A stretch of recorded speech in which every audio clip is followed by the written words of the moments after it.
ఆకాశవాణి జాతీయ వార్తలు చదువుతున్నది డివి సత్యనారాయణ. ముందుగా ముఖ్యాంశాలు. మహిళల ఆకాంక్షలకు ప్రతిరూపంగా ప్రధానమంత్రి జన్ధన్ యోజన పథకం నిలిచిందని ప్రధానమంత్రి నరేంద్ర మోదీ పేర్కొన్నారు. రోడ్డు ప్రమాదాల సంఖ్యను తగ్గించేందుకు కేంద్ర ప్రభుత్వం చర్యలు తీసుకుంటోందని కేంద్ర మంత్రి నితిన్ గడ్కరీ తెలిపారు. దేశంలో మహిళలపై జరుగుతున్న నేరాలకు అడ్డుకట్ట వేయాలని రాష్టపతి ద్రౌపది ముర్ము పిలుపునిచ్చారు.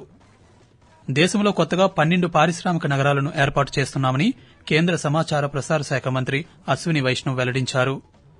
భారత్ చిలీ దేశాల 2వ సంయుక్త సమావేశాలు ఈ రోజు న్యూఢిల్లీలో జరిగాయి. దేశ ప్రజల సమ్మిళిత ఆర్థిక అభివృద్ది లక్ష్యంగా కేంద్ర ప్రభుత్వం ప్రవేశపెట్టిన ప్రధానమంత్రి జన్ధన్ యోజన పథకానికి ఈ రోజుతో 10 సంవత్సరాలు పూర్తయింది. ఈ సందర్భంగా ప్రధానమంత్రి నరేంద్ర మోదీ సామాజిక మాధ్యమం వేదికగా హర్షం వ్యక్తం చేశారు. దేశంలో ప్రతి కుటుంబానికి కనీసం ఒక బ్యాంకు ఖాతా అయినా ఉండేటట్లు చూడటం జన్ధన్ పథకం యొక్క ప్రధాన లక్ష్యమని అన్నారు.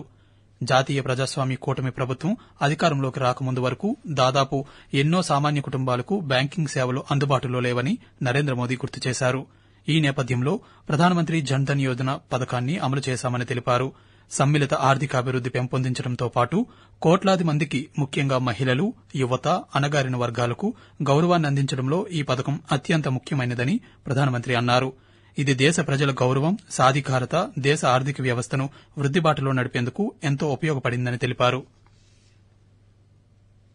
దేశంలో రోడ్డు ప్రమాదాల సంఖ్యను తగ్గించేందుకు కేంద్ర ప్రభుత్వం సమర్థవంతమైన చర్యలు తీసుకుంటోందని కేంద్ర రోడ్డు రవాణా, రహదారుల శాఖ మంత్రి నితిన్ గడ్కరీ తెలిపారు.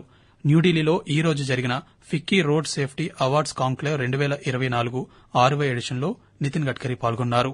ఈ సందర్భంగా మాట్లాడుతూ జాతీయ రహదారులపై జరిగే ప్రమాదాలకు గల కారణాలను తెలుసుకునేందుకు రోడ్డు తనిఖీలు చేస్తున్నామన్నారు.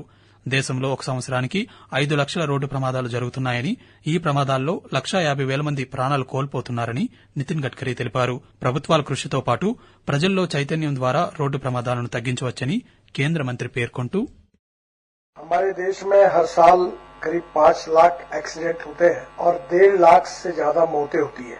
विशेष रूप से 18 से 34 वयोगट में 65% यंग लड़के, कोई डॉक्टर है, कोई इंजीनियर है, उनकी मृत्यु होती है. जिनका ये परिवार का ये नुकसान होता है, ये बहुत बड़ा होता है. अगर आपने आज तक का हिसाब लगाया होगा तो चाहे चाइना वार हो, चाहे पाकिस्तान वार हो, वॉर में जितने लोग नहीं मरे होंगे, जितने हमारे यहाँ ये रोड एक्सीडेंट्स में है. దేశంలో మహిళలపై జరుగుతున్న నేరాలకు అడ్డుకట్ట వేయాలని భారత రాష్టపతి ద్రౌపది ముర్ము పిలుపునిచ్చారు. దేశవ్యాప్తంగా సంచలనం సృష్టించిన కోల్కతా వైద్య విద్యార్థిని అత్యాచార ఘటనపై రాష్టపతి ఆందోళన వ్యక్తం చేశారు. ఈ రోజు ఒక వార్తా సంస్థకు ఇచ్చిన ఇంటర్వ్యూలో పశ్చిమ బెంగాల్ ఘటనపై రాష్టపతి స్పందించారు. అదో భయానక ఘటన అని, తనను తీవ్రంగా కలిచివేసిందని అన్నారు. అక్కా చెల్లెళ్లు, కుమార్తెలు ఇలాంటి అఘాయిత్యాలకు గురికావడాన్ని ఏ నాగరిక సమాజం అనుమతించదని రాష్టపతి ద్రౌపది ముర్ము స్పష్టం చేశారు. దేశ పారిశ్రామిక రంగాన్ని మరింతగా విస్తరించేందుకు కేంద్ర ప్రభుత్వం కీలక నిర్ణయాలు తీసుకుంటోందని కేంద్ర సమాచార ప్రసార శాఖ మంత్రి అశ్విని వైష్ణవ్ తెలిపారు.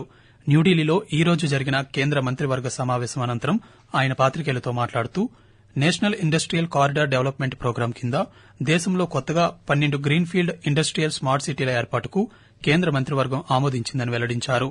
ఈ పారిశ్రామిక ప్రాంతాల ద్వారా 28,602 కోట్ల రూపాయల పెట్టుబడులు వస్తాయని అంచనా వేస్తున్నామని తెలిపారు.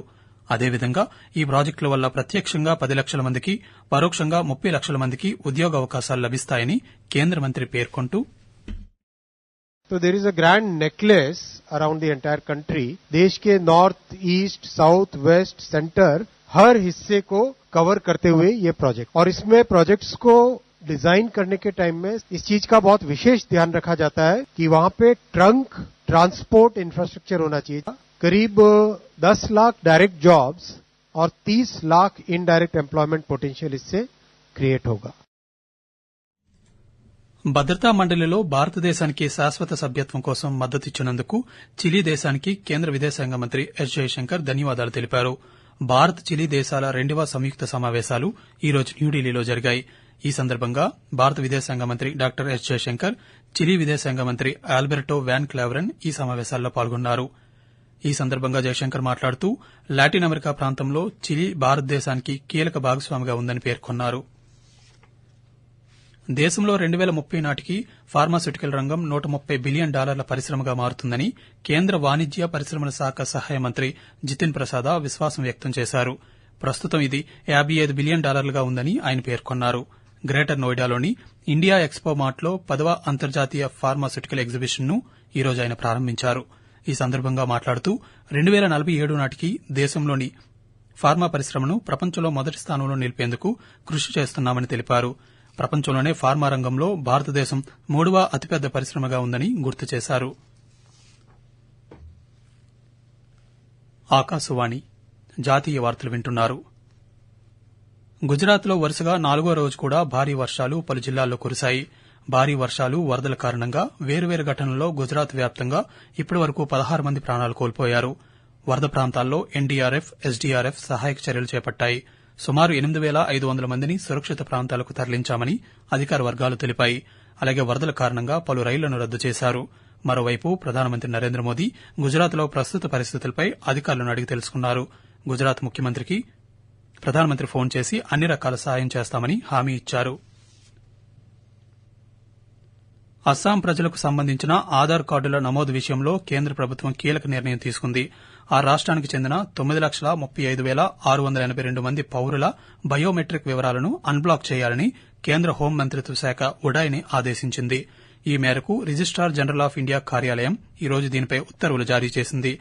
జాతీయ పౌర నమోదు అప్డేషన్ ప్రక్రియలో భాగంగా 2019 ఫిబ్రవరి ఆగస్టు నెలల మధ్యలో 9.35 లక్షల మంది బయోమెట్రిక్ వివరాలను ఉడాయ్ లాక్ చేసింది. కాగా ఆధార్ కార్డు జారీకి అర్హులేనా కాదా అని తెలుసుకునేందుకు అప్పట్లో ఈ నిర్ణయం తీసుకున్నామన్నారు. అయితే వీరి వివరాలను అన్బ్లాక్ చేయాలని గత కొంతకాలంగా అస్సాం ముఖ్యమంత్రి హిమంత బిశ్వ శర్మ కేంద్ర ప్రభుత్వాన్ని కోరుతున్నారు. భారత వైమానిక దళంలో పనిచేసి వీరోచితమైన నైపుణ్యాన్ని కనబరిచిన వారి కథనాలతో రూపొందించిన ఇండియన్ ఎయిర్ ఫోర్స్ హీరోల సిరీస్లో మొదటి కామిక్ పుస్తకాన్ని air staff chief air chief marshal VR Chaudhari ఈరోజు ఆవిష్కరించారు. భారత వైమానిక దళం ప్రచురించిన ఈ పుస్తకంలో భారతీయ వైమానిక దళం ప్రారంభం నుండి చారిత్రక విషయాలు, అలాగే వీరోచిత కథనాలను పొందుపరిచారు. వీటిని దేశానికి తెలియజేయాలని భారత వైమానిక దళం లక్ష్యంగా పెట్టుకుంది. భారత వైమానిక దళం యుద్ద చరిత్ర గురించి ప్రజలకు అవగాహన కల్పించడంతో పాటు దేశ యువతలో కర్తవ్య భావం స్ఫూర్తిని పెంపొందించడమే ఈ పుస్తక లక్ష్యం. అత్యాచారం చేసిన వారికి మరణశిక్ష పడేలా చట్టసభల్లో బిల్లును రూపొందిస్తామని పశ్చిమ బెంగాల్ రాష్ట ముఖ్యమంత్రి మమతా బెనర్జీ తెలిపారు. అత్యాచారం చేసిన వారిని కఠినంగా శిక్షించాలని పేర్కొన్నారు. అత్యాచార నిందితులకు కఠిన చట్టాల కోసం చర్చించేందుకు వచ్చే వారం అసెంబ్లీ సమావేశాలను ఏర్పాటు చేస్తున్నట్లుగా మమతా బెనర్జీ వెల్లడించారు. ఆ సమావేశాల్లో బిల్లును ఆమోదిస్తామన్నారు. కాగా కోల్కతా ఆర్జికర్ ఆసుపత్రి ట్రైనీ వైద్యురాల అత్యాచారం, హత్యకు సంబంధించిన కేసును సీబీఐ విచారిస్తోంది. కోల్కతాలోని ఆర్జికర్ వైద్య కళాశాల మాజీ ప్రిన్సిపల్ డాక్టర్ సందీప్ ఘోష్ సభ్యత్వాన్ని సస్పెండ్ చేస్తూ ఇండియన్ మెడికల్ అసోసియేషన్ ఐఎంఏ కీలక నిర్ణయం తీసుకుంది. ట్రైనీ డాక్టర్పై అత్యాచారం, హత్య ఘటనలపై వైద్యుల సంఘం క్రమశిక్షణా కమిటీ సిఫార్సు మేరకు ఈ చర్యలు చేపట్టింది. బాధితురాలి తల్లిదండ్రుల మనోవేదనను అర్థం చేసుకోలేకపోవడం, సమస్యను సముచితంగా ఎదుర్కోలేకపోవడం, పరిస్థితి పట్ల సానుభూతి, సున్నితత్వం లేకపోవడం వల్లనే డాక్టర్ సందీప్ ఘోష్కి వ్యతిరేకంగా ఈ చర్య చేపట్టినట్లు సస్పెన్షన్ ఆర్డర్లో ఐఎంఏ పేర్కొంది.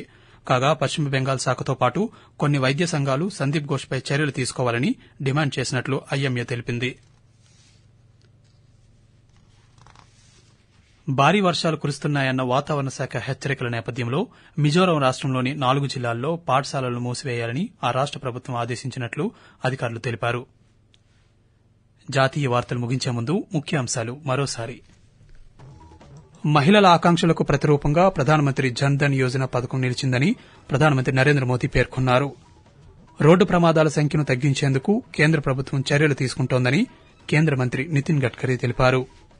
దేశంలో మహిళలపై జరుగుతున్న నేరాలకు అడ్డుకట్ట వేయాలని రాష్టపతి ద్రౌపది ముర్ము పిలుపునిచ్చారు. దేశంలో కొత్తగా 12 పారిశ్రామిక నగరాలను ఏర్పాటు చేస్తున్నామని కేంద్ర సమాచార ప్రసార శాఖ మంత్రి అశ్విని వైష్ణవ్ వెల్లడించారు. భారత్ చిలీ దేశాల 2వ సంయుక్త సమావేశాలు ఈ రోజు న్యూఢిల్లీలో జరిగాయి. ఆకాశవాణి జాతీయ వార్తలు ఇంతటితో సమాప్తం.